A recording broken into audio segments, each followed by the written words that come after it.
मसूरी के रास्ते पे एक नीली गाड़ी का पीछा करते हुए हमने देखा कि आगे जाके वो गाड़ी स्कूटी में बदल गई जिसपे 2 लोग बैठे हुए थे। हमें शक हुआ कि कुछ तो गड़बड़ है दया। तभी हमने देखा कि पहाड़ी से कुछ निकल रहा था, शायद पहाड़ी का पेट खराब था। देखते ही देखते अंधेरा हो गया और हम अपनी मंजिल की तरफ आगे बढ़ गए। जहाँ कुछ लोग डर के मारे आगे नहीं बढ़ पा रहे थे, वहीं हम कच्ची रास्तों से होके अपनी मंजिल यानी लंबी दीहर माइन पे पहुंचे, जो उत्तराखंड के सबसे भूतिया जगहों में से एक मानी जाती है। हमने देखा कि वहाँ गिल्टलेस लिखा हुआ था, यानी यहाँ रहने वाले 50,000 भूतों को किसी बात का पछतावा नहीं। खंडहरों में हम आगे बढ़ ही रहे थे कि अजीब सी आवाज और हमारी फटके 4 हो गई। हमारी टीम ने एक दूसरे का सिला और फिर हम आगे बढ़े।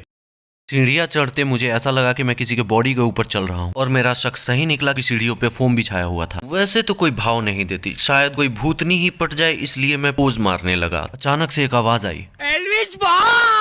झट से उठ के हमने अपने टीम के साथ डिस्कस किया कि हो ना हो यहाँ के भूत भी बिग बॉस के फैंस हैं। नीचे उतरते हुए हमें पता चला कि दीवारों के कान, आंख और मुंह तो होती है लेकिन नाक नहीं होती। इस गहरी इन्फॉर्मेशन को लेके हम बाहर निकले और उस खंडहर के बेसमेंट में पूरे हिम्मत के साथ हम अपनी टीम के साथ पहुंचे। मेरे साथ इस टीम में सुलभ कुमार और शौचालय थे। तभी हमने वहाँ एक काला साया देखा। पता चला कि वो हमारा ही शैडो है। खंडहर के अंदर पानी पानी था। छानबीन से पता लगा कि अंग्रेजों ने भूतों के लिए टॉयलेट भी नहीं बनवाया। हम वहाँ से बाहर निकले, देखा तो एक आदमी खड़ा था। मैं उससे बात करने लगा। उसने हमें बताया कैसे यहाँ पे 50,000 लोग ब्लास्ट में दब के मर गए थे और कैसे वो सारे भूत बन गए।